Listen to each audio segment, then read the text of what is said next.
In this video tutorial, I'm going to show you how I set up to do a vector photo reference. So first what I'm going to do is I'm going to open up my photo reference and I'm going to use this portrait. Okay, so one of the reasons why I chose this particular photograph is it's got really great lighting. You can see that there are shadows, there's midtones, there's highlights. So I've got some really dynamic lighting here. Now what I'm going to do is I'm going to go ahead and I'm going to create a brand new image, and this image is going to be I'm going to do an 8.5 by 11, or actually I'm going to do 11 by 8.5. So oops, there we go. And I'll leave the resolution at 72 so I get a nice speedy result. Okay, so there's my 8.5 by 11. And now I want to get the photograph into here, and then I can start vectoring on top. So I'm going to take this photograph here, and I'm going to take the Move tool, and there's several ways of doing this. You could take the Move tool and just left-click and drag, touch the canvas name up top, and then drag back down here. And you have to hold down the left mouse button when you drag and drop. And then we would have to make this smaller. Another way of doing it, which I think is a little bit easier, is just simply come over here to your layers, right click on your layers, and choose duplicate layer, and then it asks you what you want to call the layer and where you want its destination to go. So I'm just going to go ahead and call this ref for reference, and I'm going to make sure that its destination is here where it says Untitled 1, and that's because my new canvas is called Untitled 1. Then when I say OK, go back over here and it's already in here. So that's good. And the layer's name, so that's nice. Okay, so I'm going to take the Move tool. I'm going to hold down the Shift key and I'm going to click and drag. So Shift, left click, then I lift up on the Shift key so I can then move it. And you can see that the original photograph is not the same dimensions as the canvas here, so I'm going to go ahead and actually I'm okay. I could put it down here so that we see his shoulders are here, and then that way I could get more sky and more background, or I could do something like this and I could get some colored margins on the top and the bottom. I think I'm going to go ahead and leave it down here like this, and I'm going to scale it up just a little bit more so his head gets to be a little bit bigger. There we go, something like that, because his head is the most important part. Okay, so now that I've scaled up the photograph, I want to click on the return key to accept that. Okay, so now that I've done this, I'm going to go ahead and close my original one. I'm going to go ahead and, of course, save this, and I'll save this onto my desktop. I'm going to save it as a Photoshop format, and I'll call this vector portrait. There we go. Okay, so the first thing I'm going to do is I'm going to duplicate this this layer here, and I can do that by pressing Command J. And you can see that now I have a reference copy. And helpful sometimes with when doing vectors is to do a function called Posterize. And what that does is it breaks down the colors into levels, and I'll show you what I mean by that. So I have my copy over here, and I'm going to go ahead and double click the name, and I'm going to call it Posterize, just so that way you can see. And this is the original here. So I'm going to take the Posterize layer now, and I'm going to come up here to the image menu, adjustments, and down here at the bottom I'll choose Posterize. And when I choose that, you'll see that you get a little preview here. So the default levels is 4, and I think 4 is actually a really good, decent level. But you can play around with it. You can't go lower than 2.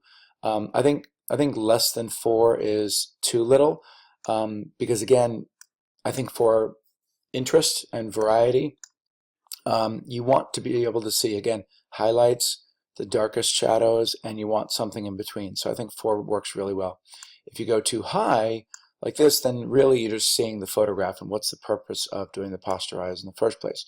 So I think for most photos, and definitely for portraits, I think the sweet spot is somewhere between 4 and I'd say maybe 6. So again, the more levels you have, the more detail you're going to see, and the more detailed your piece is going to go. So I'm going to go ahead and maybe strike a balance and type in 5, and I'll click on OK. And so now here's the posterize. If I want to turn it off and see the original, I can.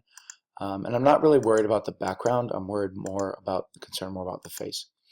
Okay, so I'm going to hide the original, and I'm going to bring the posterize back, and I'm going to lower the opacity of the posterize one, the layer there, so that way I can just see things a little bit easier. Okay, so now that I'm all set, now I would zoom in, and I would start basically vectoring on top. So if you watched the last tutorial, you saw that I like the rubber band feature turned on, and I'm going to use this tool here so I can combine shapes and make them more complex. So I'm going to focus on probably the shadows first. And again, I'm going to turn off the fill feature, and I'm going to turn off the stroke feature as well.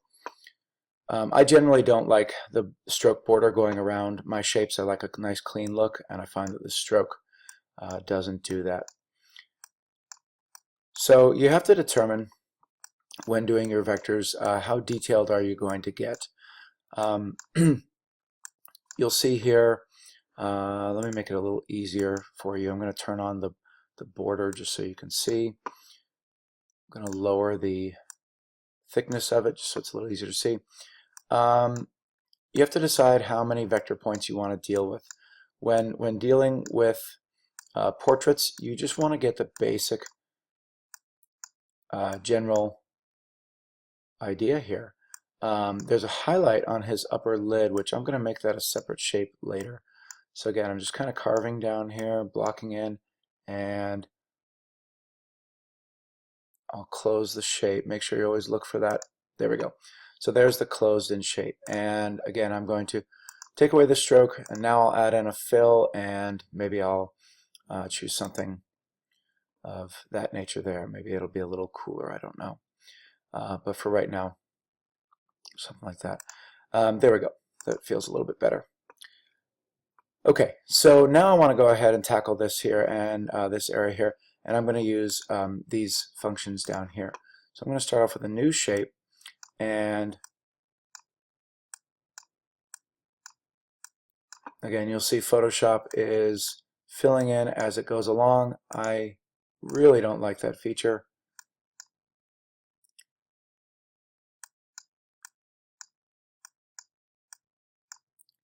It's a lot of clicking. Try to do the least amount of vector points as possible, only because you can really create a lot of mess if you do that. So there we go there. Now I want to create a shape that attaches on for maybe up here. So I'm going to come up here and I'm going to choose combine shapes, and that means the next shape that I draw is going to be part of the previous shape that I drew, so which is his main eye. And I like to do a little bit of overlap, and again it's doing that, it's filling in. And you can zoom in, by the way, while you're mid-drawing, which is super helpful. And close up the shape. And I'll go ahead and fill it back in. And you can see now I have this here. And if I hold down the Command key, again, remember the benefit of using that command. This combine shapes, is that you can hold down the Command key and you can still edit these shapes individually. And you can see where things go. So there we are. There's the beginning. You can see there, and it's starting to look pretty good. And again, turn on and off your reference photo so you can start to see it.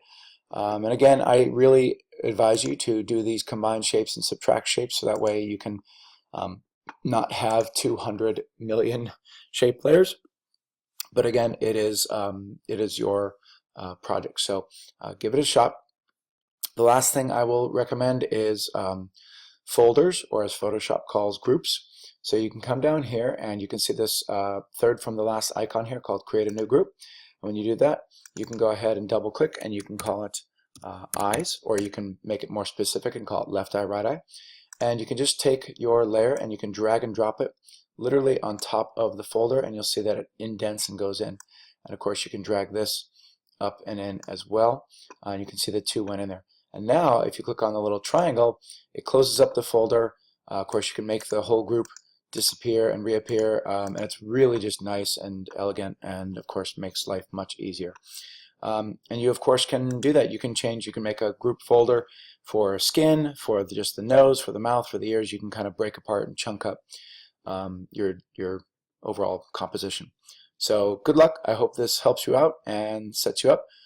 In the next video tutorial, I'll show you how to change the resolution at the very end so you get a super high quality, high definition image that's ready for print. See you next time.